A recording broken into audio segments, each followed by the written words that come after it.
Girls high school की होनहार तालिबा तालीमात मोहम्मदी के बगैर इंसानियत की बका नामुमकिन।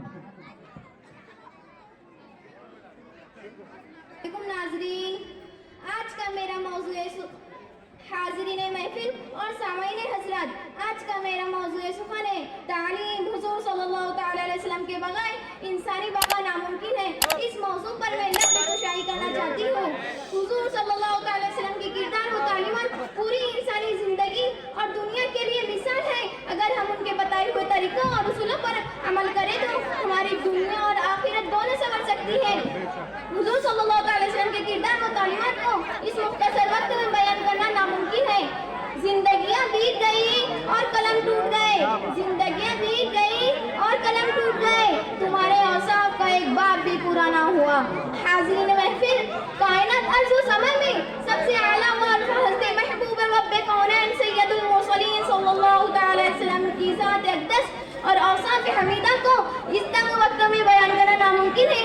बल्कि ऐसा कलम कहाँ से लाऊं मैं, बल्कि ऐसा कलम कहाँ से लाऊं मैं जिससे ताजदार कायनात के औसाफ को कलमबंद कर सकूं, और ऐसे अल्फाज कहाँ से ढूंढूं जिनसे मुदहते मुस्तफ़ा सल्लल्लाहु अलैहि वसल्लम का हक अदा हो सके। खुशबू है तो आलम में तेरी ए गुले चपीदा, खुशबू है तो आलम में तेरी ए गुले चपीदा, किस मुंह से बयां हूँ तेरे औसाफ हमीदा। हाज़रीन महफिल, कुरान करीम एक ऐसी मुदल्लिल व आसमानी किताब है जिसमें हमें जिंदगी जीने का हुनर बताया गया है। कुरान शान मोहम्मद सल्लल्लाहु अलैहि वसल्लम के सिरापनूर से लेकर अखलाक व किरदार, आदब व गुफ्तार एक एक अदा तक को अल्लाह ताला ने कुरान मजीद में बयान फरमाया है। आप सल्लल्लाहु अलैहि वसल्लम की सीरत मुतहरा को अहले ईमान के लिए खूबसूरत मॉडल करार देते हुए इरशाद फरमाया है, लक़द कान लकुम फी रसूलिल्लाहि अस्वतुन हसना। गोया जिंदगी गुजारने का जामा अगर कोई है तो मुस्तफ़ा सल्लल्लाहु अलैहि वसल्लम की हयात मुबारका है। हाज़रीन महफिल, कुरान मजीद हाज़रीन महफिल ये एक मुसल्लमा हकीकत है कि आपकी ज़ात बाबरकत और रसूल की जामा आफानी तालीमात और इंसानी उरूज का वसीला और इर्तिका का अव्वलीन सीना साबित हुई। उसके अगर इंसान के इर्तिकाई सफर और उसके आसमान पर कमंद डालने की तारीख का हकीकत पसंदाना जायजा लिया जाए तो मौजूदा हमनजहत तरक्की का मुख्तवर आगाज वही रब्बानी कुरान मजीद और साहिब कुरान से चश्मा हिदायत हजरत मोहम्मद मुस्तफ़ा सल्लल्लाहु अलैहि वसल्लम अरबी की ज़ात गिरामी है। साथ ही जरिए से तहजीब व इर्तिका का जो आलमगीर सिलसिला शुरू हुआ वो एक पल में नहीं रुका। उसके तसलसल ने इंसानी माशरत व तमद्दुन को मुख्तलिफ जहतों और शोबों में मुनव्वर कर दिया। इस तमाम बातों को मद्देनजर रखते हुए अगर हम जिंदगी गुजारे तो हमारी दुनिया और आखिरत दोनों संवर सकती है। लेकिन अफसोस सद अफसोस, मुसलमान इन बातों को सुनना भी पसंद नहीं करते। जो बातें आज साइंस तहकीक करके हमें बता रही हैं, मुसलमान उन बातों को 1400 साल पहले से जानता है, जैसे वजू करना, नमाज अदा करते वक्त मुख्तलिफ आज़ा का हरकत और सकनात होना। आप सल्लल्लाहु अलैहि वसल्लम फरमाते हैं कि जो चीज़ अपने लिए पसंद करो वही चीज़ अपने मुसलमान भाई के लिए भी पसंद करो। लेकिन हम इस अमल से बेपरवाह हैं। क्या हम ऐसा करते हैं? नहीं, बिल्कुल नहीं। दर्द मिल्लत है तो आवाज़ उठानी होगी, दर्द मिल्लत है तो आवाज़ उठानी होगी, सूरत हाल ज़माने को बतानी होगी। तू जो उठ जाए जुल्म बेहयाई के खिलाफ, तू जो उठ जाए जुल्म बेहयाई के खिलाफ, तेरे ईमान की ये जिंदा निशानी होगी। हाज़रीन महफिल, पड़ोसियों पर भी आप सल्लल्लाहु अलैहि वसल्लम ने बहुत सारे हुकूक बताए हुए हैं, लेकिन मोबाइल के इस दौर में हम एक घर में रहते हुए भी एक दूसरे के बारे में जान नहीं सकते। अल्लाह ताला फरमाते आज के इस कारोबारी दौर इसकी वजह से घर में तकरार होते हैं। आज के इस कारोबारी दौर में हम हलाल हराम में तमीज़ भूल गए हैं। अल्लाह ताला इरशाद फरमाते हैं कि सूद, आप सल्लल्लाहु अलैहि वसल्लम सूद से बचो, सूद शरीयत इस्लाम में कतई हराम है। लेकिन मुसलमान इस बात को गुनाह नहीं मानते और शान से इसका इस्तेमाल करते हैं। अल्लाह ताला इरशाद फरमाते हैं कि जो लोग सूद खाते हैं वो यूँ खड़े में जैसे शैतान ने उनको छू कर पागल कर दिया। लेकिन आज सूद दुनिया में नई नई तिजारती शक्लों में सामने आ रहा है, इससे हमें परहेज करना चाहिए। आप सल्लल्लाहु अलैहि वसल्लम ने बस इन्हीं चीज़ों पर तालीम नहीं दी है, आप सल्लल्लाहु अलैहि वसल्लम की तालीमात ने बहुत सारी चीज़ों पर तालीम दी है। आप सल्लल्लाहु अलैहि वसल्लम की तालीमात है कि अगर किसी इलाके में बीमारी फैल जाए तो वहाँ दाखिल ना हो और ना ही वहाँ का कोई फर्द बीमारी लेकर किसी पाकीज़ा और सेहतमंद माहौल का रुख करे। गुज़िश्ता बरसों से हम सब इसी सूरत हाल से गुजर रहे थे जिसे हम आम ज़बान में लॉकडाउन कहते हैं। अमाल को सुन्नत की ज़िया करके आता, अमाल को सुन्नत की ज़िया करके आता, नाम निशा ज़ुल्मत का मिटाने लगे हम। हाज़िरीन महफिल, मैं आप सबसे मौज़रत हूँ, क्योंकि अगर मैं ज़िंदगी की तमाम पहलुओं पर इसी तरह रोशनी डालना चाहूँ तो कलम खत्म हो जाएंगी, रोशनाई खत्म हो जाएंगी और दुनिया से फ़िरकात भी खत्म हो जाएगा। अब इस अशार के साथ मैं आपसे इजाज़त चाहूँगी। बताऊँ मैं क्या मुस्तफ़ा दे गए हमें, बताऊँ मैं क्या मुस्तफ़ा दे गए हमें, वो एक नुस्ख़ा की, वो कलाम इलाही की सूरत में हमको एक नुस्ख़ा कीमिया दे गए हमें। अस्सलामु अलैकुम नाज़रीन। बहुत अच्छे, बहुत अच्छे। इस बच्ची को एक साहब घर की तरफ से 50 रुपए, सलीम वाला की तरफ से 50 रुपए, यूसुफ बेग साहब की तरफ से 50 रुपए, महमूद सर की तरफ से 500 रुपए का इनाम है, मेरी तरफ से 20 रुपए और एक साहब की तरफ से 20 रुपए और कुरैशी साहब की तरफ से 50 रुपए, जादव सर की तरफ से 50 रुपये आए हैं, सिराज आजिज की तरफ से 50 रुपए, राजू भाई की तरफ से 50 रुपये आए हैं, लईक सर की तरफ से बंद लिफाफा आया है। नतीन अनवर साहब मेरे दोस्त है लईक सर, वो भी जो है सियासत के अंदर बहुत आगे चल रहे हैं अभी, उनकी तरफ से 50 रुपए, हमारे काबू वाला थाटी जिनकी तरफ से 20 रुपए का इनाम आया है, मनोज भाई की तरफ से 100 रुपए, डॉक्टर जाकिर हार वैद्य इनकी तरफ से एक बंद लिफाफा आया है। एक छोटा बच्चा जो है वहां मेरे पास नाम नहीं बोल रहा, 20 रुपए का इनाम दिया है माशाल्लाह। और हमारे डॉक्टर फारूक सर मौलाना उर्दू हाई स्कूल के प्राचार्य, उनकी तरफ से ये तमाम बच्चों को जो है फाइल दी गई है, तमाम बच्चों को कलर बॉक्स राकेश चौधरी ने दिए हैं, हमारे दोस्त ने सिद्दीक सर ने तमाम बच्चों को पेन दिए हैं, पैकेट दिए हमारे लईक सर ने, डॉक्टर जाकिर आए ने बहुत पैकेट दिए हैं। अल्लाह ताला देने वालों को बेइंतहा दौलत से नवाजे। मनोज भाई निकम ने 100 रुपए का इनाम दिया है, हेमराज राठी साहब उन्होंने भी जो है इनाम दिया है। मैं ये चाहता हूँ कि 2 महीने और दरमियान में है, चेयरमैन को बीच में ले, बच्चे बोला इनाम से नवाज, उनके प्रिंसिपल माजिद खान वो भी ऊपर आए। और इसके बाद अलीना जाहिद पटेल तैयार रहे, उसके बाद इरम फातिमा तैयार रहे, उसके बाद निगना और अर्शी। अजीज सर बागवान आपकी बच्ची आ जाओ, एक बेटा यांची सुकन्या ही आमचे अजीज बागवान सर। अजीज सर तुमचा मित्रा बोलावरती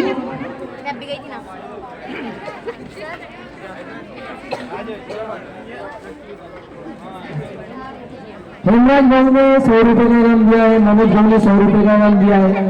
अल्लाह ताला देने वालों को और नवाजे। अलीना जाहिद पटेल नगर परिषद उर्दू स्कूल नंबर 5, सियासत में नाखानदा लोगों की शमूलियत।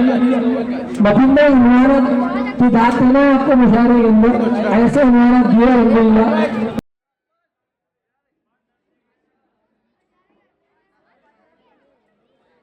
जनाबे सदर मुअज़्ज़िज़े सामाईन, एक शाम वतन के नाम। इस्लाम की तालीमात में अहम तालीम ये भी है कि जिस मुल्क में रहो उस मुल्क से वफादारी करो। आज इस मौके पर मैं आपको इस्लाम औरत के अजमत इस उन्वान पर तकरीर करना चाहती हूँ। अस्सलामु अलैकुम। हम इस दुनिया की रौनक है, हमसे ही ये दुनिया जन्नत है। हम माएँ हैं, हम बहनें हैं, हम बेटियां, हम इज्जत है। खेतों से लेकर खलियानों तक, चूल्हे से मिलो मशीनों तक, जिस राह पे हमारे कदम चलेंगे हर कदम के पीछे अजमत है। हम इस दुनिया की रौनक है, हमसे ही ये दुनिया जन्नत है। एक मर्तबा हजरत मूसा अलैहिस्सलाम ने अल्लाह से सवाल किया कि ऐ मेरे परवरदिगार, आप अपने बंदे से खुश हो तो उसे इनाम में क्या अता करते हैं? मेरे रब ने जवाब दिया, मैं उसे एक बेटी अता करता हूँ। मूसा फिर सवाल करते हैं, अगर आप उससे और ज्यादा खुश हो तो उसे इनाम में क्या अता करते हैं? जवाब मिलता है, मैं उसे एक और बेटी अता करता हूँ। और इन बेटियों की बेहतरीन परवरिश करने पर उस शख्स को जन्नत की बशारत दी गई। सुभान अल्लाह। अपनी तकरीर का आगाज उस अजीम हस्ती से करना चाहूंगी जिसे औरत कहते हैं।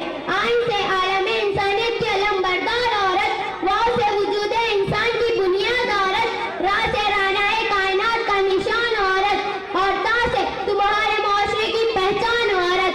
ए औरत, तू जब दुनिया में आती है तो माँ बाप के लिए जन्नत की दलील बनती हो, बीवी की सूरत में अताअत से खुद जन्नती हो जाती हो, और माँ के आला मुकाम तक पहुँचती हो तो जन्नत को तुम्हारे कर्मों में डाल दिया जाता है। ए औरत, तुझे सलाम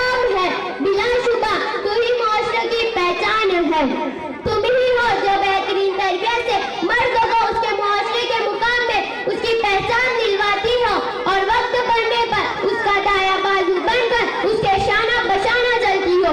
ए औरत, तुझे सलाम है, बिलाशुबा तू ही मुआशरे की पहचान है। 14 सदियों पहले मुआशरे इंसानियत ने तुम्हें सर उठाकर जीने का हक दिया।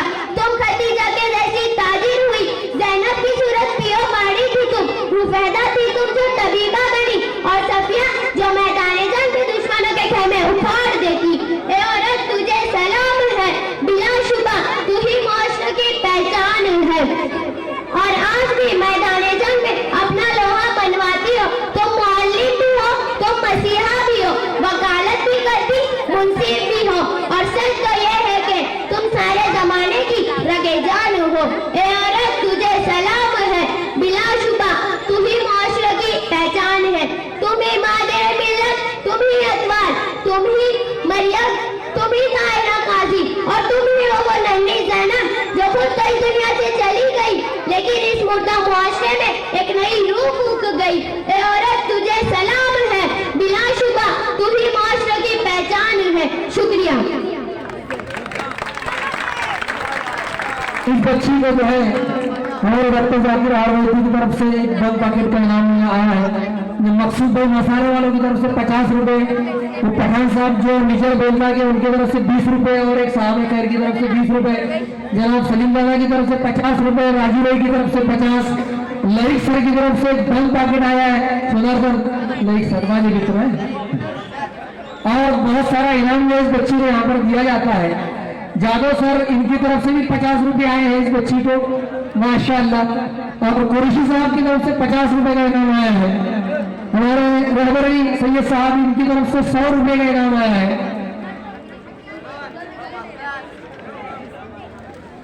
हमारे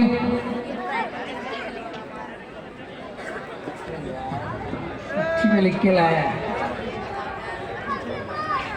इंजीनियर शाहरुख राव साहब, इनकी तरफ से 100 रुपए का इनाम आया है। हमारे राकेश सर की तरफ से कलर पेंट करने के लिए बच्चों के अंदर कला गुण अवजत हो, उसके लिए उन्होंने बच्चों के लिए कलर बॉक्स जो यहाँ पर पेश किए। मैं ये चाहता हूँ कि हमारे सलीम दादा और सैयद जाकिर अली थे कि ये दो मेहमान स्टेज के करीब आ जाए और इस बच्ची को इनाम से नवाज दें। गुरु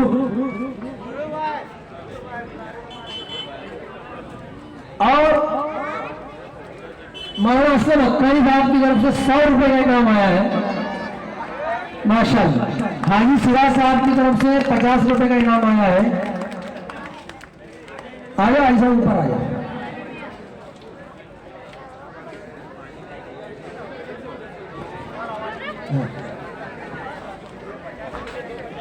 अरे ये सब दिमाग है। अलीगढ़ जावेद पटेल, नगर परिषद उर्दू स्कूल नंबर 5 की होनहार तालिबा, सियासत में नाखवानदा लोगों का इलिटरेट पर्सन राजकारण अशिक्षित समावेश क्या है। अस्सलाम वालेकुम रहमतुल्लाहि व बरकातहू।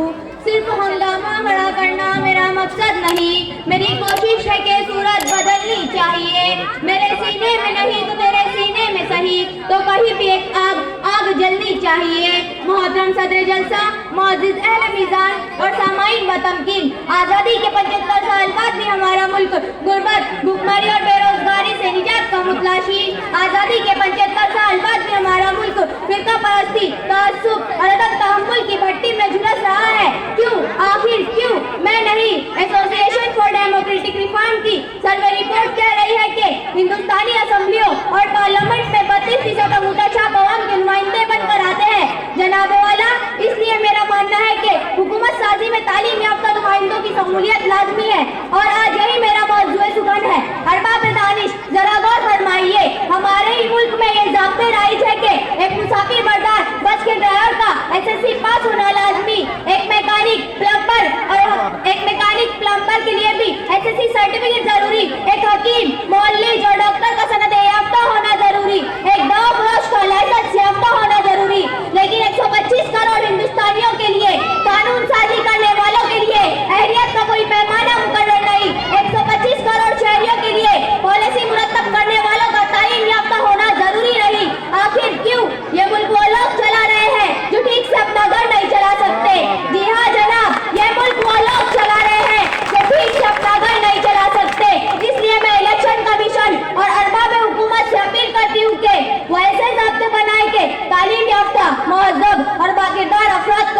नुमाइंदगी हासिल हो। आज हमारे ऐवान असेंबली और ऐवान पार्लियामेंट में जाहिल जराइम पेशा गुंडों, मवालियों और लुटेरों के लिए महफूज पनाहगाह बन चुके हैं। आज कत्लेआम करने वाले, ऐवान में नकली नोट छापने वाले, ऐवान में अजमतदरी के मुलजिम, ऐवान में अगवा और लूटमार के मुलजिम, ऐवान में फसादात के सूत्रधार, ऐवान में ये खदतखोर गुंडे गांधी टोपी को बदनाम कर रहे हैं। सफेद पोशाकों में लिपटे हुए ये सिया भेड़िए काला धन जमा करके मुल्क के खजाने को खोखला कर रहे हैं। डिग्रियां ले लेकर हम वीरानों में फिरते हैं, डिग्रियां ले लेकर हम वीरानों में फिरते हैं। जो चंबल में रहते थे वो ऐवानों में फिरते हैं। अजीजों, सीमेंट स्कैंडल से लेकर बोफोर्स तक, चारा घोटाले से लेकर टेलीकॉम स्कैंडल तक, कोयले की दलाली से लेकर फौजी कफन की दलाली तक, कॉमनवेल्थ गेम से लेकर IPL की लूटमार तक, आदर्श बिल्डिंग से लेकर 2G स्पेक्ट्रम तक, काले धन की बरामदगी से लेकर नोट की चोट तक, हर बदनामी, हर करप्शन, हर स्कैंडल में हमारे नाम नहादा मुद्दा छाप रहनुमाओं के हाथ काले। ट्रांसपेरेंसी इंटरनेशनल के सर्वे इंडेक्स पर भरोसा करें तो बदनामी के मामले में हिंदुस्तान को साल 2015 में 88 रैंक मिला है। टाइम्स ऑफ इंडिया की करप्शन सर्वे रिपोर्ट के मुताबिक मुल्क के राशनिंग निजाम में 69% करप्शन हो रहा है। अजीजों, मुल्क को अच्छे दिन का ख्वाब दिखलाने वाले, बदनामी से पाक निजाम का नारा देने वाले, मुल्क में काला धन वापस लाने का दावा करने वाले आज खुद अपने मुल्क में मुंह छुपाए फिर रहे हैं। ऐसा नहीं कि शहर के मंजर बदल गए, ऐसा नहीं कि शहर के मंजर बदल गए, मंजर वही है, सिर्फ सितंबर बदल गए। जाहिलाना पर सियासतदानों की हमारे पार्लियामेंट में जमा चौकड़ियों से यौमिया 7.5 करोड़ रुपए बर्बाद हो रहे हैं। आज हमारे ऐवान मछली बाजार और कुश्ती का दंगल बने हुए हैं। वजह साफ है कि हमारे ऐवानों में मुहज्जब और तालीम याफ्ता नुमाइंदगी का बहरान, शोर शराबा की पहचान, हंगामा राय में इनकी जान, मीडियाना ख्वाजा क़यादत पर मर्सिया था। मुल्क और कौम का इतना भी नामियार गिरे, मुल्क और कौम का इतना भी नामियार गिरे कि सुर्खियां देखते ही हाथों से अखबार गिरे। अजीजों, क्या हम ऐसे अवामी नुमाइंदों के बल पर मुल्क को सुपर पावर बनाने का ख्वाब देख रहे हैं? दोस्तों, इनकी वजह से तो हिंदुस्तानी जमहूरियत खतरे में है। कितनी शर्म की बात है अजीजों, जिन ऐवानों में कभी पंडित नेहरू, मौलाना आजाद जैसे रहनुमा बैठा करते थे वो आज कातिल और जाहिल विराजमान है। जिन कुर्सियों को कभी रफी अहमद कुदवाई और मौलाना हाफिज रहमान जैसे अहले दानिश ने एजाज बख्शा था, उन कुर्सियों को जमहूरियत के कातिल दागदार कर रहे हैं। जिन विजारतों के जरिए हमारे अजदाद ने तारीख रकम की, इन विजारतों पर जारी डिग्रियों के सहारे बैठने वाले तारीख को मरोड़ रहे हैं। अरबाब अब्दुल नजर, मुझे कहने दे, तालीम हुकूमत साजी में तालीम याफ्ता नुमाइंदों का होना जरूरी है। अगर हम इस मुल्क को गुर्बत भुखमरी से निजात दिलाना चाहते हैं, अगर हम इस मुल्क को फिरका परस्ती से पाक करना चाहते हैं, अगर हम इस मुल्क को क्रिप्शन फ्री बनाना चाहते हैं तो हमें तालीम याफ्ता मुहज्जब दयानतदार नुमाइंदों को ही मुंतखब करना होगा। मुल्क के 80 करोड़ वोटरों में आमिर खान की वो बात याद दिलाना चाहती हूँ जिन्होंने कहा था 10 रुपए का आलू खरीदने के लिए हम 10 बार उलट पलट कर छाट फटक करते हैं। लेकिन अगर सवाल देश का नेता चुनने का हो तो ये जानना भी जरूरी नहीं समझते कि उम्मीदवार कौन है, इसका बैकग्राउंड क्या है, इसकी तालीम कितनी है। अजीजों, हमारी ये गफलत, हमारी लापरवाही हमें क्या, हमारी आने वाली नस्लों के लिए भी अच्छे दिन नहीं ला सकती। अच्छे दिन जरूर आएंगे तब जब हमारी असेंबलियों में तालीम याफ्ता नुमाइंदे होंगे, तब जब हमारी पार्लियामेंट के दरवाजे जाहिलों के लिए बंद होंगे, तब जब हमारी हुकूमत का निजाम पढ़े लिखे अहले दानिश संभालेंगे। और ये इनकलाब हमें अपने घर कॉलिंग बुथ से शुरू करना होगा। और आखिर में बस इतना ही कहती हूँ, मंजिल से आगे बढ़कर मंजिल तलाशी कर, मिल जाए तुझको दरिया समंदर तलाशी कर। हर शख्स जल रहा है इलावत की आग में, इस आग को बुझा दे वो पानी तलाशी कर। पत्थर भी टूट, शीशा भी टूट जाता है पत्थर की चोट से, शीशा भी टूट जाता है पत्थर की चोट से, वो शीशा ही टूट जाए वो पत्थर तलाश कर। बहुत अच्छी, बहुत अच्छी। इस बच्ची ने बहुत बहुत बहुत ज्यादा मुतासिर कर देने वाली तकरीर यहाँ पर पेश की। इस बच्ची को बहुत सारा इनाम आया। सिद्दीकी सर की तरफ से 50 रुपए, डॉक्टर जाकिर हारवेदी की तरफ से एक बम पैकेट, लहीक सर की तरफ से एक पैकेट, जनाब सलीम बाबा की तरफ से 50 रुपए, यूसुफ बेग साहब की तरफ से 50 रुपए, राजू भाई की तरफ से 50, मनोज भाई की तरफ से 100 रुपए, 50 रुपए कुरैशी साहब की तरफ से, 50 रुपए हाजी सिराज की तरफ से, जादव सर की तरफ से 50 रुपए, वसीम खान सर उनकी तरफ से 50 रुपए, अब्दुल जब्बार जनाब की तरफ से 50 रुपए, कालू खाटी इनकी तरफ से 100 रुपये और 20 रुपये एक साहब खैर मुजफ्फर सैयद की तरफ से, मजीद शाह की तरफ से 50 रुपये माशाल्लाह, सोनार सर उनकी तरफ से 50 रुपये आए हैं और हमारे वसीम सर जो नगर परिषद उर्दू स्कूल के टीचर है उनकी तरफ से 50, कासिम फातिक की तरफ से 50 रुपये आए हैं। माशाल्लाह माशाल्लाह बहुत सारे इनामात से इस बच्ची को नवाजा गया और हमारे नवीन परवेज सर मरूम अब्दुल रज़ाक कुरैशी के फर्जंद जो बिल्कुल कम तनख्वाह पर नगर पालिका की स्कूल में खिदमत अंजाम दे रहे हैं उनकी तरफ से 100 रुपये आए हैं। बहुत अच्छे। इमरान पेंटर की तरफ से 50 रुपये और एक साहब खैर जो उनकी तरफ से 50 रुपये आए हैं। बहुत अच्छे। इस बच्ची के रहनुमा मालिम जनाब बिलाल सर आप स्टेज पर आ जाओ। हमारे जब्बार जनाब जो मेरे अब्बा के साथी है वो बतौर बरकत इस बस में बैठे, उनको देखकर मेरा दिल खुश हो गया। मलिक भाई मेरे अब्बा के देवी में साथी रहे जब्बार जनाब। इमरान पेंटर की तरफ से 50 रुपए का इनाम आया है माशाल्लाह। बिलाल सर का है इस स्टेज पर आ जाओ आप। मैं चाहता हूं कि नगर परिषद के जो जिम्मेदार है जनाब सलीम सर, सलीम दादा खाटिक और जनाब यूसुफ बेग साहब, सिद्दीक सर, ये जो लोग 3 मेहमान आ जाए और इस बच्ची को ढेर सारे इनाम से नवाज दें। हाँ जनाब राजू भाई जो माजी सभापति नगर परिषद शिक्षण मंडल के,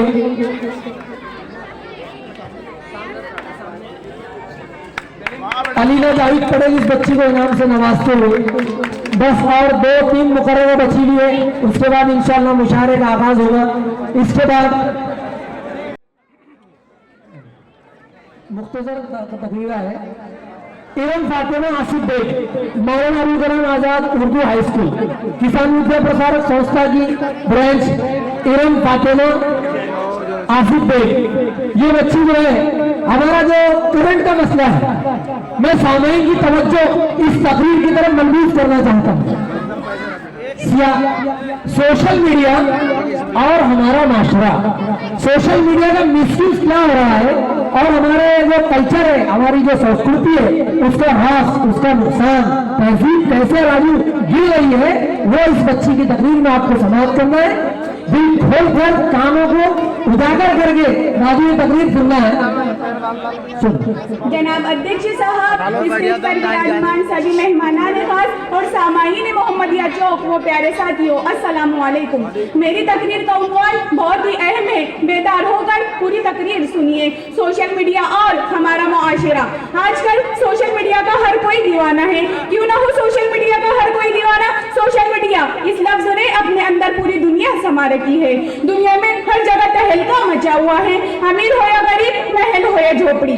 आज के इस टेक्नोलॉजी के दौर ने दुनिया को तेज तरीन रफ्तार मुयस्सर की है। दुनिया में हर चीज इंसान को नफा नुकसान दोनों देती है। ये तो इंसान के बस में है कि कौन सा तरीका अपनाए, मगर जहां तक के हमने जायजा लिया है कि सोशल मीडिया से हमारी नौजवान नस्ल ने बजाय तामीरी पहलू के तकरीबी उनसर अपनाया है, जबकि हमारा काम तकलीफ का है।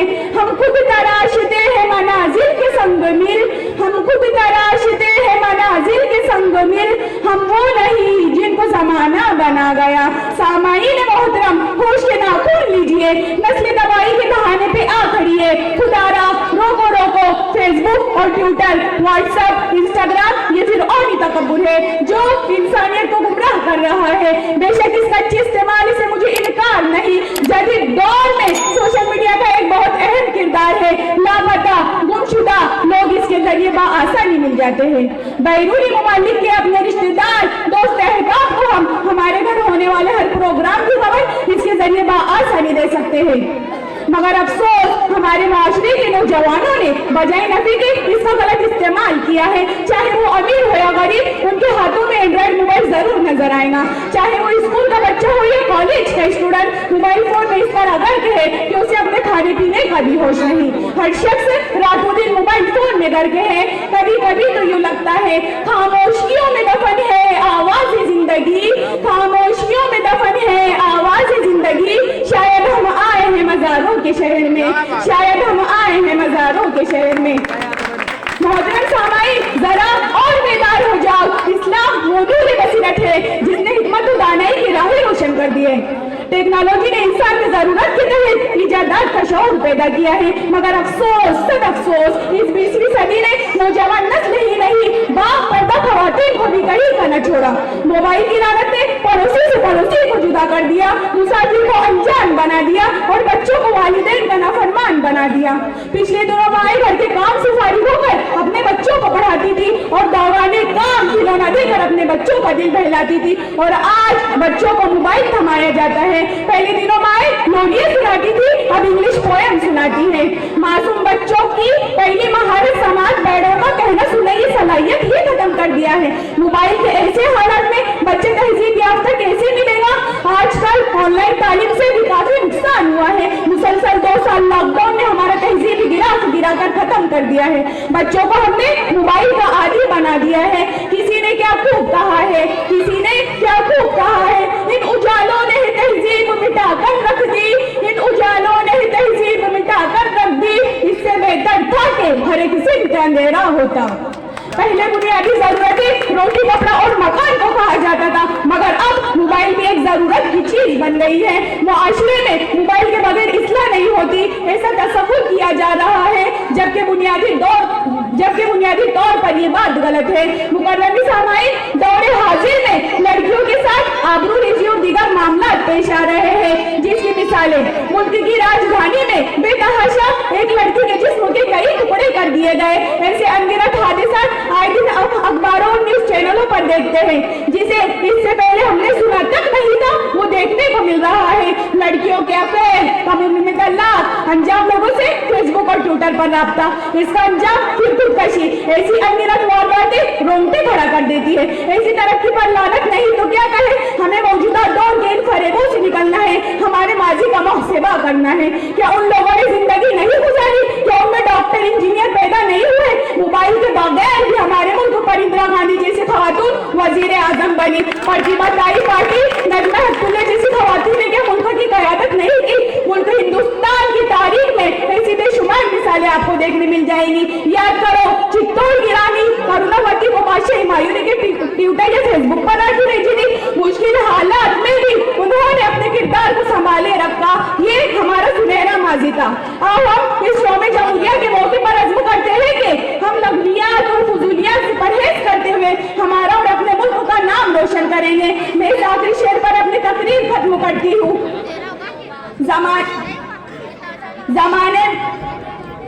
जमाने में जुदा सबसे अलग, जमाने में झुके ना झुकेंगे, देख के बोलने जमाने में जुदा सबसे अलग पहचान रखते हम, जमाने में जुदा सबसे अलग पहचान रखते हम। जो सहाबा ने रखा था काश वो ईमान रखते हम। अदब से चूमती दुनिया हमारे हाथों को सहाब, अदब से चूमती दुनिया हमारे हाथों को सहाब। मोबाइल के बगैर अगर हाथों में कुरान रखते हम। अस्सलाम वालेकुम। बहुत खूब, इस शेर को दोबारा रिपीट किए करें। जमाने में जुदा सबसे अलग पहचान रखते हम, जमाने में जुदा सबसे अलग पहचान रखते हम। जो सहाबा ने रखा था काश वो ईमान रखते हम। अदब से चूमती दुनिया हमारे हाथों को सहाब, अदब से चूमती दुनिया हमारे हाथों को सहाब। मोबाइल के बगैर अगर हाथों में कुरान रखते हम। बहुत अच्छे। इरम फातिमा आसिफ बेग, इस बच्ची को बहुत सारे इनाम मिला, लेकिन आपने में जो 4 मिसरे पेश किए वो फिलहाली उसको आज ही मैंने दोपहर में बच्ची को भी व्हाट्सएप के जरिए ये मैसेज दिया था वहां पर कि जमाने में जुड़ा सबसे अलग पहचान रखते हम, जमाने में सबसे जुड़ा अलग पहचान रखते हम। जो सहाबा जैसा अगर ईमान रखते हम, अदब से चूमता हमारा जमाना हमारे हाथों को, मोबाइल की जगह अगर हाथों में कुरान रखते हैं। बड़ी अजमत वाला शेर इस बच्ची ने पेश किया। मनोज महाजन की तरफ से 100 रुपया है, सलीम बाबा की तरफ से 100 रुपया है, फारूक भाई आईटीएल की तरफ से एक बंद पैकेट आया, सिद्दीक सर की तरफ से 50 रुपया है, और यूसुफ बेग साहब की तरफ से 50, कुरैशी साहब की तरफ से 50, डॉक्टर जाकिर हरवती की तरफ से 50 रुपये एक बंद पैकेट, सोनार सर की तरफ से 50 रुपए, हाजी सिराज साहब की तरफ से 50 रुपए इनाम है, बहुत सारा कैश इनाम, बिलाल सर की तरफ से भी 50 रुपए का इनाम है, जनाब राजू भाई इनकी तरफ से भी 50 रुपया है, काली बाबा खाटी इनकी तरफ से 20 रुपए का इनाम है, हाफिज असलम अख्तारी साहब उन्होंने भी 50 रुपए का इनाम भेजा है, और एक बच्चे ने जो और कुछ इनाम 10-20 रुपए जो इनाम दिया है, इस बच्ची को इनाम से नवाजा गया। और जो फाइल है आप देख रहे हैं कलर, ये हमारे दोस्त राकेश सर, डॉक्टर फारूक साहब, इन्होंने जो इनाम से इन बच्चों को नवाजा है। आइए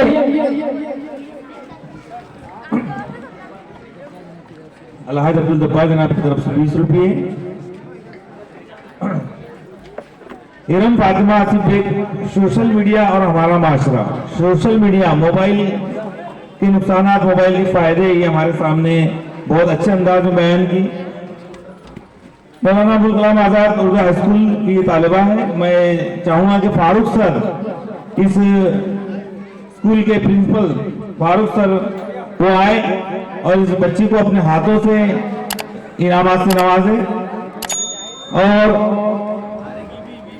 फारूक सर शायद यहाँ पर अभी मौजूद नहीं है, मैं चाहूंगा कि मुन्ना सर जो इस बच्ची के रहनुमा मौलिम भी है वो, और हमारे स्टेज जी उसके वालिद साहब आसिफ बेग वो भी स्टेज पर आए।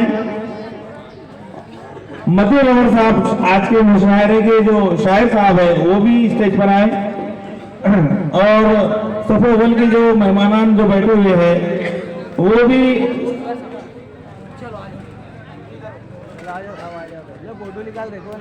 इस बच्ची को इनामात से नवाजे बहुत ही अच्छे अंदाज में। मनोज महाजन साहब लाइक सर, और कुरैशी साहब उस तरफ से लाइक सर। सिद्दीक सर से भी मैं गुजारिश करूंगा कि वो भी इस बच्ची को इनाम में शरीक रहें।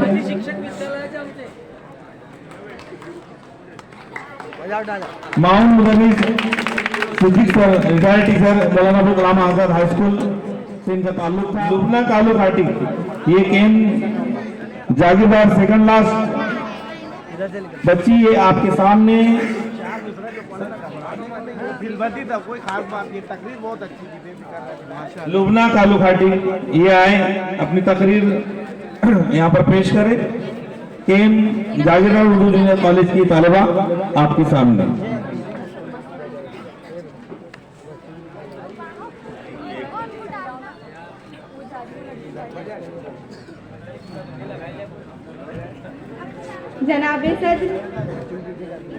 जनाबे सदर, मौजूद मेहमानात और मेरे साथियों, अस्सलाम वालेकुम वरहमतुल्लाहि वबरकातुहू। एक शाम वतन के नाम, एक शाम वतन के नाम। चमन में फूल खिलते हैं बहार बनकर, चमन में फूल खिलते हैं बहार बनकर, चमन में फूल खिलते हैं बहार बनकर। 26 जनवरी मुबारक हो आप सबको, फूलों का हार बनकर, फूलों का हार बनकर। सामईन, 250 साल तक हमारा मुल्क अंग्रेजों का गुलाम रहा था। 250 साल तक हमारा मुल्क अंग्रेजों का गुलाम था। फिर हमारे उलमाओं ने बड़ी मेहनत और कुर्बानियों के बाद 15 अगस्त 1947 को हमारा मुल्क अंग्रेजों की गुलामी से आज़ाद हुआ। इस गुलामी से आज़ाद होने के बाद वतन में अमन और अमान कायम करने के लिए कानून की जरूरत महसूस पड़ी। अमन और अमान को कायम करने के लिए कानून की जरूरत महसूस पड़ी। आजादी के बाद ये सबसे बड़ा सवाल बन चुका था कि मुल्क में कौन सा कानून बनेगा कि जिसको हिंदू, मुस्लिम, सिख, ईसाई और सारे मजहब के लोग मान करके हिंदुस्तान में रह सके, सारे मजहब के लोग मान करके हिंदुस्तान में रह सके। कानून ऐसा बने।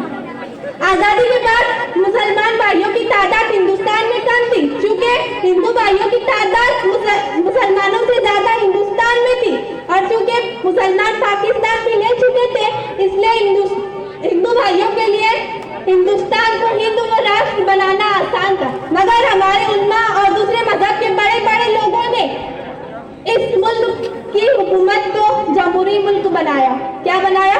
जमहूरी मुल्क बनाया। सामाईन, कानून बनाने के लिए एक कमेटी तैयार की गई थी, जिसके सदस्य डॉक्टर बाबा साहेब अम्बेडकर थे। हमारे मुल्क का कानून 2 साल 11 महीने और 17 दिन में बन करके मुकम्मल हुआ। 2 साल 11 महीने और 17 दिन में बन करके मुकम्मल हुआ, और ये कानून 26 जनवरी 1950 को हमारे मुल्क में लागू किया गया। इसलिए तो हम 26 जनवरी को यौम जमहूरिया के तौर पर मनाते। यौम जमहूरिया के तौर पर हम 26 जनवरी को मनाते, जिसे इंग्लिश में रिपब्लिक डे तो हिंदी में गणतंत्र दिवस कहा जाता है। किसी शायर ने क्या खूब कहा है, जमाने से न पूछ मेरी कहानी क्या है, जमाने से न पूछ मेरी कहानी क्या है, मेरी पहचान तो बस इतनी है कि मैं हिंदुस्तानी हूँ, मेरी पहचान तो बस इतनी है कि मैं हिंदुस्तानी हूँ। मुसलमानों ने जिस तरह मुल्क को आजाद कराने के लिए बढ़ चढ़ कर हिस्सा लिया था और कुर्बानियां दी थी, इसी तरह कानून बनाने के लिए भी इसमें बढ़ चढ़ कर हिस्सा लिया था, जिसमें इस कमेटी में 35 मुसलमान शामिल थे। हमारे मुल्क में जमहूरी कानून, हमारा मुल्क जमहूरी मुल्क है, और हमारे मुल्क का आईन सबसे बड़ा आईन है, और हमारा मुल्क सबसे बड़ा जमहूरी मुल्क कहलाता है। जमहूरियत का मतलब ये होता है कि यहाँ रहने वाले लोगों की हुकूमत, यहाँ लोगों की ही हुकूमत होती है, अवाम ही की हुकूमत होती है, और अवाम ही के और हुकूमत करने वाला अवाम ही के मुताबिक ही हुकूमत करता है। ये हमारे मुल्क की पहचान है। मैं इस शेर के साथ अपनी बात को खत्म करती हूँ। मरकर भी न निकलेंगी वतन से उल्फत, मरकर भी न मिटेंगी वतन की उल्फत, मेरी मिट्टी से भी खुशबुएं वफा आएंगी, मेरी मिट्टी से भी मरकर भी खुशबुएं वफा आएंगी।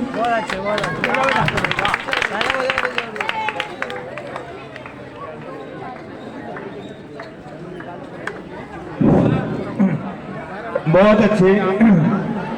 इस बच्ची को अदारे की जानिब से फाइल, कलर बॉक्स और कुछ रकम आई हुई है।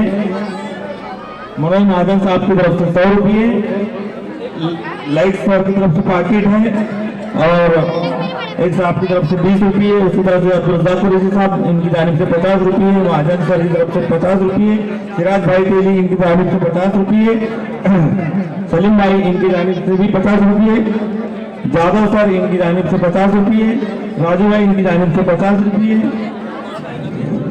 एस पठान इनकी जानिब से 20 रुपये। मैं चाहूंगा कि जूनियर कॉलेज जागीरदार जूनियर कॉलेज के होनहार टीचर आबिद सर, वो अगर यहाँ मौजूद है तो वो आए, इस बच्ची को अपने हाथों से इस बच्ची का इनाम पेश करे। उसी तरह से वसीम सर, वसीम बागल सर यहाँ पर मौलाना अबुल कलाम आजाद के माइन मानी तशरीफ रखते, मैं उनसे गुजारिश करूंगा कि वो स्टेज पर आए और इस बच्ची को अपने हाथों से इनामात से नवाजे। उसी तरह से इस बच्ची को रहनुमाई मालिम के बहैसियत रहनुमाई मालिम जनाब अब्दुल मुन्ना सर जो है, उसी तरह से इस बच्ची के वालिद साहब भी इस प्रोग्राम में शामिल हैं, कालू भाई, वो भी आए।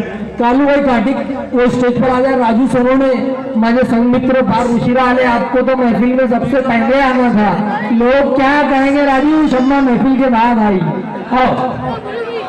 आज वारदिवस हार्दिक शुभेच्छा, जन्मदिन मुबारक हो राजू कपाट, राजू भाई को जन्मदिन मुबारक हो।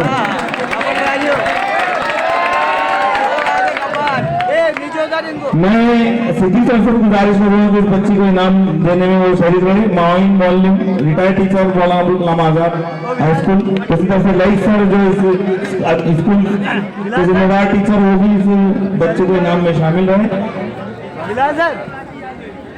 इस तकरीर की खूबी ये मुन्ना सर बता रहे हैं कि आज ही दी गई थी और इस बच्ची ने आज ही याद की। बड़ी होनहार तालिबा है ये।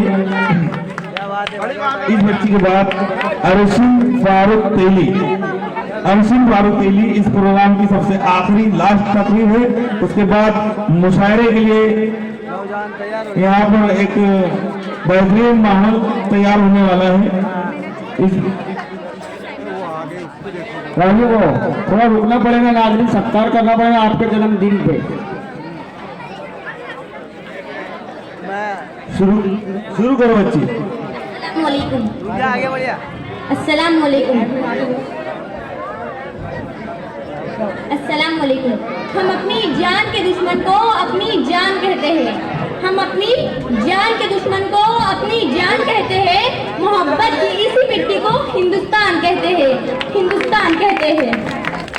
जो दुनिया में सुनाई दे उसे कहते हैं खामोशी, जो आंखों में दिखाई दे उसे तूफान कहते हैं। और जो ये दीवार का सुराख है साहब, जो ये दीवार का सुराख है, चाइना अमेरिका पाकिस्तान साजिशों का हिस्सा है, मगर हम इसे अपने घर का रोशनदान कहते हैं। रोशनदान कहते हैं।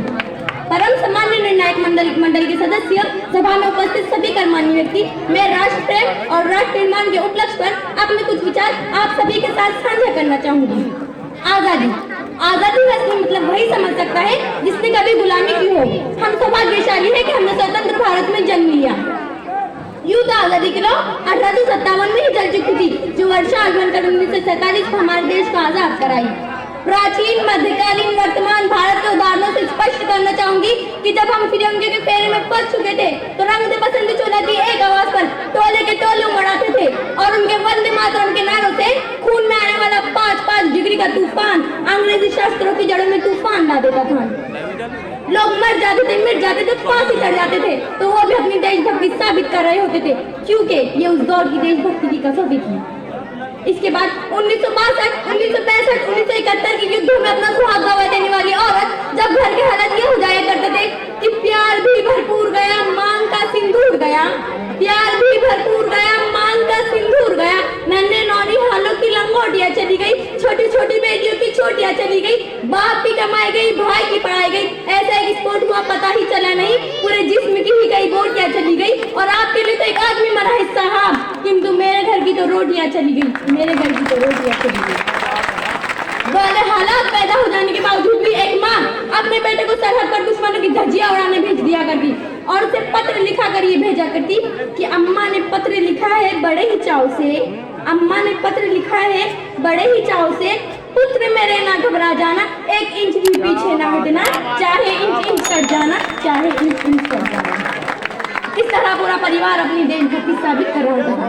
तब देश बलिदान मांगता था, तब देश लड़ जाने को कहता था, तब देश मर जाने को, मिट जाने को, फांसी चढ़ जाने को कहता था, किंतु आज देश लड़ जाने को नहीं कहता, आज देश मर जाने को, मिट जाने को, फांसी चढ़ जाने को नहीं कहता, बल्कि मेरे विचार में अगर कोई व्यक्ति अपना काम पूरी ईमानदारी, पूरी मेहनत, पूरी लगन से करे ना, तो वही सबसे बड़ा देशभक्त है। मैं नहीं मानती कि इंस्टाग्राम, फेसबुक, व्हाट्सएप की नीति को इन रंग में रंगना ही देशभक्ति है। और यदि आप ये कहेंगे साल में 2 बार हाथ में तिरंगा ले लेना देशभक्ति है, तो मैं पूछना चाहूंगी, फुटपाथ में रहने वाला वो बच्चा ट्रैफिक की छाव में नंगे पांव में जब तिरंगा बेच रहा होता है, तो क्या आप उसे इसकी देशभक्ति कहेंगे? ये उसकी देशभक्ति नहीं, उसके पेट की भूख की शक्ति है जो उसे ऐसा करने पर मजबूर करती है। क्योंकि न मस्जिद को जानते हैं, न शिवालों को जानते हैं, न मस्जिद को जानते हैं, न शिवालों को जानते हैं, जो पेट के भूखे होते हैं ना, वो सिर्फ भोजन के हिलने वालों को जानते हैं, वो सिर्फ भोजन के हिलने वालों को जानते हैं। अपने परिवार, अपने समाज के लिए समर्पण का भाव है देशभक्ति, और हर एक देशद्रोही के जीवन में आने वाले तूफान है हमारी सच्ची देशभक्ति, ताकि हर देशद्रोही ये समझ सके कि अगर तू परिंदा है तो ये आसमान तेरा है, अगर तू दरिंदा है तो ये शमशान तेरा है, भाईचारे से रहना है तो रहे जमीन पर, वरना ये कब्र भी तेरी और ये कब्रिस्तान भी तेरा है, और ये कब्रिस्तान भी तेरा है। लेकिन एक देशद्रोही से ज्यादा देशभक्ति तब हाथ होती है जब एक बेटा अपने बूढ़े माँ बाप को वृद्धाश्रम की चौखट पर छोड़ आता है। करा होती है देशभक्ति जब हम मुसीबत में फंसे लोगों की जान बचाने से ज्यादा सेल्फी लेकर अपने लाइक बढ़ाने में लगे रहते हैं। वो युवा जिनके ऊपर जिम्मेदारी थी अपने समाज, अपने राष्ट्र के आशयों को बांधे रखने की, वही युवा 4x4 इंच छोटी सी स्क्रीन पर अपनी कोमल उंगली के दर्शन मात्र से भावनाओं की इमोजी भेज रहा है। 4 बोतल वोट का काम मेरा रोज का, अरे भारत का भविष्य तबाह कर रखा है। हम ना आज एक ऐसे समाज में जीते हैं जहाँ लड़कों से बात करता देख जो भाई हड़काते हैं, लड़कों से बात करता देख जो भाई हड़काते हैं, वही भाई अपनी गर्लफ्रेंड के किस्से घर में हंस कर सुनाते हैं। और मैं बता दूं, आज भी महिला सुरक्षा के मामले में चौथे नंबर पर आते हैं। हम ना आज ऐसे समाज में जीते हैं जहाँ पत्थर की मूरत को लगते हैं 56 भोग, पत्थर की मूरत को लगते हैं 56 भोग, और भूखे नंगे तड़पते सो जाते हैं लोग, भूखे नंगे तड़पते सो जाते हैं। मजदूर को मजदूर समझिए, मजदूर नहीं, गरीब को काम दीजिए, दान नहीं, और दान देने की इच्छुक है तो जीते जी रक्तदान दीजिए, और मरने के बाद अंग दान देकर किसी मरते हुए को जीवन दान दीजिए। यही सच्ची देशभक्ति और यही सच्चा राष्ट्र प्रेम है। ना सरकार मेरी है, और ना ही ये बड़ा सा नाम मेरा है, बस इतनी सी बात का गुरूर है मुझ में, मैं भारत की हूँ और ये भारत मेरा है और ये भारत मेरा है। परंतु एक विचारी बीमारी मुझे अपने समाज में नजर आती है। कहा जाता है हम दुनिया के सबसे बड़े लोकतंत्र है, जहाँ हिंदू पैदा होते हैं, मुस्लिम पैदा होते हैं, सिख और ईसाई भी पैदा होते हैं, लेकिन बदकिस्मती है यहाँ इंसान पैदा नहीं होते। और मेरे विचारों में न हिंदू की जरूरत है न मुसलमान की जरूरत है, राष्ट्र निर्माण के लिए केवल एक अच्छे इंसान की जरूरत है, केवल एक अच्छे इंसान की जरूरत है। जरा सोच कर देखिए, ये पेड़ पौधे और शाखाएं भी परेशान हो जाए अगर परिंदे भी हिंदू और मुसलमान हो जाए। और एक शैक्षिक बीमारी भी मुझे अपने समाज में नजर आती है। बड़े ही आश्चर्य की बात है, जिस देश ने पूरी दुनिया को तक्षशिला और नालंदा दे करके विश्वविद्यालय शिक्षा की बुनियाद रखी, आज विश्व के 100 सर्वश्रेष्ठ विश्वविद्यालय में हमारा एक भी विश्वविद्यालय खड़ा नहीं हो पाता। जहाँ हमारे पास IIT, IIM, NIT जैसे कई शिक्षण संस्थान है, वही इस देश के गरीबों को बेरोजगार की जमात में खड़ा करने के लिए उनके हाथ में सर्व शिक्षक अभियान का झुंझुना पकड़ा दिया जाता है।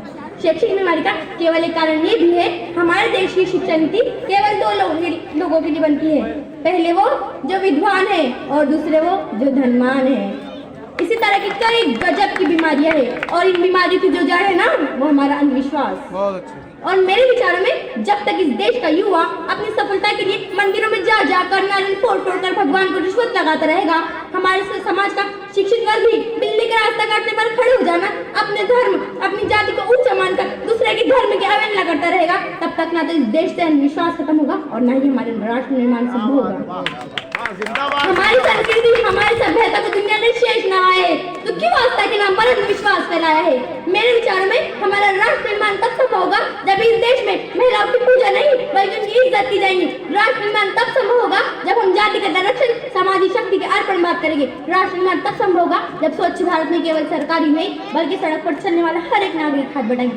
स्वच्छ भारत, स्वस्थ भारत को दिल से अपनाएगा। असल मायने में हमारा राष्ट्र निर्माण तब संभव होगा जब एक गरीब बच्चा मध्याह्न भोजन के लिए नहीं बल्कि ज्ञान अर्जन के लिए सरकारी स्कूल की चौखट पर कदम रखेगा। हमारा राष्ट्र निर्माण तब तक संभव नहीं होगा जब एक नागरिक नैतिक रूप से सतीन, चारित्रिक रूप से भ्रष्ट, मानसिक रूप से निवार्य, धार्मिक रूप से अंधा, राजनीतिक रूप से गंधा, शैक्षिक मान्य मूल्य के आंकड़े में जिन्न शिन्न पैपन्न मैया अखंड भारत को खंड खंड करता रहेगा, तब तक हमारा राष्ट्र निर्माण संभव नहीं होगा। बड़ी बड़ी बातें नहीं, छोटी छोटी कोशिशें करनी है, क्योंकि ठोकर हमें पहाड़ से नहीं पत्थरों से लगा करती है। I being an Indian, I being a student, I being a simple lord to motherland and feel proud to be Indian। और मैं सैल्यूट करना चाहूंगी सरहद पर दिन रात हमारी रक्षा के लिए खड़े उस जवान को, इस देश के पुलिस प्रशासन और किसान को, और इस देश के हर उस व्यक्ति को जो अपना काम पूरी ईमानदारी, पूरी मेहनत, पूरी लगन से करते हैं, जिनके बिना राष्ट्र निर्माण की कल्पना करना भी असंभव सा लगता है। तो आज मैं यहाँ पूरी जिम्मेदारी के साथ, मैं भारत की बेटी ये कहती हूँ कि हमारा राष्ट्र निर्माण तब संभव होगा जब हम सब, मैं, आप, हम सब मिलकर प्रयास करेंगे, क्योंकि हमारे देश की जिम्मेदारी नहीं है हमें आगे लेकर जाने की, हमारी जिम्मेदारी है अपने देश को आगे लेकर जाने की, अपने राष्ट्र को आगे लेकर जाने की, अपने वतन को आगे लेकर जाने की। तो अंत में मैं बस इतना कहना चाहूंगी, मेरा भारत महान, हिंदुस्तान महान था, महान है, महान रहेगा। मेरा हिंदुस्तान महान था, महान है, महान रहेगा।